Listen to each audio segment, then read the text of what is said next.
اللہ عز و جل قرآن پاک میں ارشاد فرماتا ہے، لوگوں کے حساب کا وقت قریب آ گیا لیکن لوگ غفلت میں ہیں۔ یہ 17ویں پارے کی شروع کی آیت ہے۔ اللہ تعالیٰ یوں فرماتا، اقترب للناس حسابہم، لوگوں کے حساب کا وقت قریب آ چکا، وہم فی غفلت معرضون، اور وہ اترائے ہوئے غفلت میں پڑے ہوئے ہیں، منہ پھیرے ہوئے ہیں۔ لوگوں کو اس بات کا اندازہ ہی نہیں کہ حساب کا دن کتنا سخت ہونے والا ہے۔ میرے عزیزو، جب نبی پاک صلی اللہ تعالیٰ علیہ وسلم نے یہ ارشاد فرمایا کہ میں اور قیامت ایسے ہیں جیسے دو انگلیاں قریب ہیں، 1400 سال پہلے رسول پاک صلی اللہ علیہ وسلم نے یہ فرمایا تھا کہ قیامت اتنی قریب ہے جتنا دو انگلیاں قریب ہیں۔ اور اب کے زمانے میں تو قیامت کے سلسلے میں جو حضور پاک صلی اللہ تعالیٰ علیہ وسلم نے نشانیاں بتائی تھی وہ تقریباً پوری ہو گئیں، بڑی نشانیوں کو چھوڑ کر۔ اور یہ بھی حدیث پاک میں ہے کہ اگلا زمانہ اتنی تیز گزرے گا کہ تمہیں اس کا اندازہ ہی نہیں ہوگا، زمانوں پر زمانے آتے چلے جائیں گے۔ یہ جو آخری وقت کی نشانیاں ہیں، میں صرف مختصر سا ایک پیغام دوں گا۔ شعبان کا مہینہ ہے، یہ رسول پاک صلی اللہ تعالیٰ علیہ وسلم کا مہینہ ہے، اور رمضان کے بعد سب سے زیادہ حضور پاک صلی اللہ تعالیٰ علیہ وسلم کو روزے کی حالت میں کسی مہینے میں دیکھا گیا تو شعبان کا مہینہ فرمایا گیا۔ کبھی کبھار پورے شعبان کا مہینہ حضور صلی اللہ علیہ وسلم روزے سے رہتے، اور یہ ارشاد فرماتے کہ یہ مہینہ ایسا ہے جس میں سارے لوگوں کے اعمال اللہ کے حضور جاتے ہیں، پیش کیے جاتے ہیں، اور میرے آقا فرماتے ہیں اس حال میں میرے اعمال پیش کیے جائیں اللہ کی بارگاہ میں کہ میں روزے کے عالم میں ہوں۔ جب میرے اعمال پیش کیے جائیں اللہ کی بارگاہ میں تو میں روزے کی حالت میں ہوں۔ تو یہ شعبان کا مہینہ جو اب رمضان المبارک کے قریب کر رہا ہے، لیکن بعض بزرگوں نے یہ بھی فرمایا شعبان میں موتیں بھی کثرت سے ہوتی ہیں۔ لوگوں کا یہاں پر حساب کتاب 15ویں شعبان کو جو اب شب برات آنے والی ہے لکھ دیا جاتا ہے، سال بھر میں کیا کیا ہونے والا ہے، کتنے لوگ جانے والے ہیں۔ کئی لوگوں کی کتابیں بند کر دی جاتی ہیں۔ حدیث پاک میں یہ بھی ہے کہ فیصلہ اللہ تعالیٰ فرشتوں کے حوالے فرما رہا ہوگا، حالانکہ جب ہم ماں کے پیٹ میں تھے تبھی لکھ دیا گیا ہے کہ کتنی عمر ہے، لیکن فرشتوں کو جو ٹرانسفر کیا جاتا ہے سال میں ایک مرتبہ، اگلے سال ان کا کیا کیا ہونا ہے۔ اور حدیث میں ہے کسی کے متعلق فرشتوں کو یہ کہا جا رہا ہوگا کہ فلاں 1 مہینے بعد، 2 مہینے بعد، 1.5 مہینے کے بعد اس کی فلاں وجہ سے موت آئے گی، لیکن وہ بندہ شادی کی تیاری کر رہا ہوگا، وہ بندہ جس کی موت کا آرڈر جاری ہو چکا ہے، فرشتے لے چکے ہیں، وہ اپنے کاروبار کے اور اپنے گھر بار کے بنانے میں مصروف ہوگا، اسے اندازہ تک نہیں ہوگا کہ شعبان کے اس مہینے میں اس کی موت کا پروانہ نکل چکا ہے۔ اسی لیے میں عرض کر رہا ہوں قرآن کی آیت، اقترب للناس حسابہم وہم فی غفلت معرضون۔ اللہ فرماتا ہے لوگوں کا حساب بہت قریب آ چکا جبکہ وہ غفلت میں پڑے ہوئے ہیں۔ اب جس زمانے میں آپ زندگی گزار رہے ہیں یہ اتنی تیزی سے آپ کے اوپر سے گزر جائے گا کہ آپ کو احساس تک نہ ہوگا۔ بلکہ ایک حدیث کا مفہوم یہ بھی ہے کہ جوان بوڑھے نظر آنے لگیں گے اور بچے جوان نظر آنے لگیں گے۔ وہ دور آئے آج، بچے تو ہمارے جوان ہو ہی چکے ہیں، جو 6 سال کے بچے ہیں، 5 سال کے بچے ہیں، جن کو حقیقت میں بچہ کہا جاتا تھا، اب کے زمانے میں وہ بچے ہی نہیں رہ گئے۔ 8 سال کے بچے وہ بچے ہی نہیں رہ گئے۔ ساری اسکولوں کے حالات ہمارے پاس آئے دن نئی نئی خبریں آتی ہیں۔ 3ری جماعت کا، 4تھی کلاس کا بچہ خطرناک قسم کے نشوں میں مبتلا ہے جو بڑے بڑے جوان بھی نہیں کیا کرتے تھے۔ تو بچہ کہاں رہا؟ حضور پاک صلی اللہ تعالیٰ علیہ وسلم نے فرمایا تھا بچے جوان لگیں گے اور جوان بوڑھے، اور جوانوں کی حالت یہ ہے کہ سارے مزے اپنے بچپن میں اتنے کر لیے کہ جوانی میں طاقت ہی ختم ہو گئی۔ 25 سال کی عمر میں ایسے لگتے ہیں جیسے کہ بوڑھاپا آ گیا، کمزوریاں آ گئیں۔ 30 سال پہلے کے دور میں 40 سال کو بھی جوانی کہا جاتا تھا، اب کے دور میں 40 سال تو بڑھاپا ہو گیا۔ 30 سال کی عمر کے بعد آج کے نوجوانوں کے جواب دینے لگ جاتے ہیں۔ اس کی وجہ یہ ہے کہ بچپن میں اپنے آپ کو برباد کر لیا، بچپن میں اپنے آپ کو ختم کر لیا، تو جو بچپنا تھا اس کو جوانی میں بتا دیا، اور جو جوانی ہے وہ بڑھاپے میں۔ اور جو بوڑھے اصل بوڑھے ہیں جن کو 60-70 سال کی عمر ملی ہوئی ہے، یہ اللہ تعالیٰ کی طرف سے ان کے لیے نعمت ہے۔ باقی قیامت کے قریب جو حالات ہیں وہ اس طرح کے ہیں۔ اور مزید میں آپ کو یہ بھی بتا دوں کہ زمانہ ترقی کرتے کرتے تمہیں ایسا سست اور کاہل بنا دے گا کہ تم کوئی کام کے لائق بھی نہیں رہ جائیں گے۔ بہت ساری چیزیں ہم سے رخصت ہو رہی ہیں، ہمیں اندازہ بھی نہیں۔ ابھی کل ہی میں ذکر کر رہا تھا، ابھی 10 سال پہلے 20 سال پہلے جو چیزیں ہمارے آنکھوں کے سامنے موجود تھی وہ اب غائب ہو چکی ہیں۔ خالی وقت اسے ملے تو نشہ بھی یاد آ جائے، خالی وقت اسے ملے تو عورتوں کی طرف میلان بھی بڑھ جاتا ہے، خالی وقت اسے ملے تو اس کو دولت لٹانے اور عیاشی کرنے کی فکر بھی سوار ہونے لگتی ہے۔ اپنے آپ کو وہ کسی چیز میں مصروف کر لے، اور سب سے بہترین مصروفیت کیا ہے؟ اللہ اور اس کے رسول کا ذکر پاک ہے۔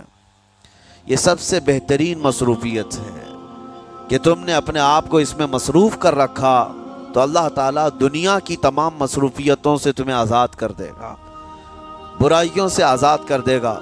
قرآن میں رب تعالیٰ فرماتا ہے وَقَالُوا حَسْبُنَا اللَّهُ وَنِعْمَ الْوَكِيلُ، جنہوں نے یہ کہا ہمارا رب ہمارے لیے کافی ہے، ہمارا اللہ ہمارے لیے کافی ہے، اور کیا ہی بہترین مددگار ہے، کیا ہی بہترین وکیل ہے جس نے یہ کہا۔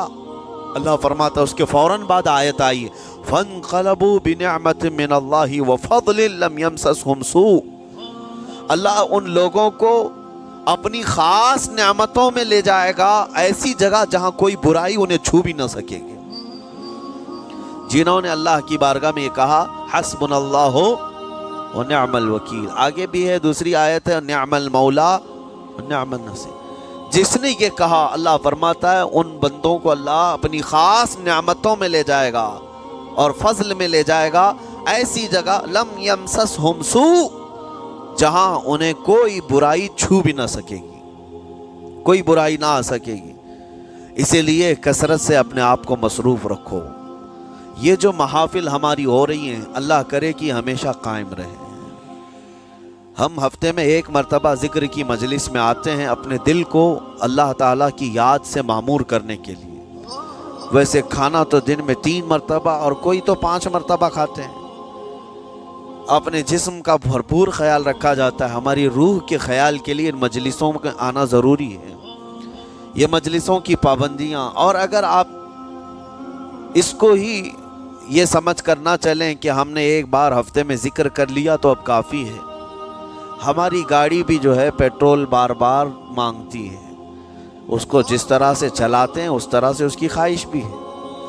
روزانہ گاڑی کو اگر کہیں کھڑی کر رکھیں تو زیادہ پیٹرول نہیں لگے گا، لیکن چلتی رہے تو بار بار پیٹرول کی ضرورت ہے۔ ہم میں سے ابھی کوئی ایسا نہیں ہے جو بستر پر پڑا ہوا ہے، ہر کوئی چل رہا ہے، پھر رہا ہے، دنیا میں مصروف ہے۔ تم اپنے کھانے پانے بھی کر رہے ہو، لوگوں سے ملاقات بھی کر رہے ہو، اس کا مطلب ہے تمہاری گاڑی چل رہی ہے اور اس کو پیٹرول بار بار چاہیے۔ اور یہی جو ایندھن ہے، یہ پیٹرول ہے، اس کا کام یہ اللہ تعالیٰ کا ذکر کرتا ہے۔ تمہارے جسم کو بیلنس رکھنے کے لیے، تمہاری فکروں کو بیلنس رکھنے کے لیے، تمہارے دماغ کو صحیح سلامت ایک نہج پر رکھنے کے لیے یہ ذکر کی محافل قوت دیتی ہیں۔ اگر اس ہفتے میں آپ نے ذکر کیا نہیں ہوا تو آپ اپنے ہی گھر پر سونے سے قبل بستر پر بیٹھ کر کیوں اللہ کا ذکر نہیں کر لیتے؟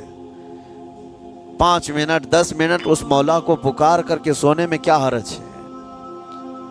لوگ موبائل دیکھتے، گانے سنتے،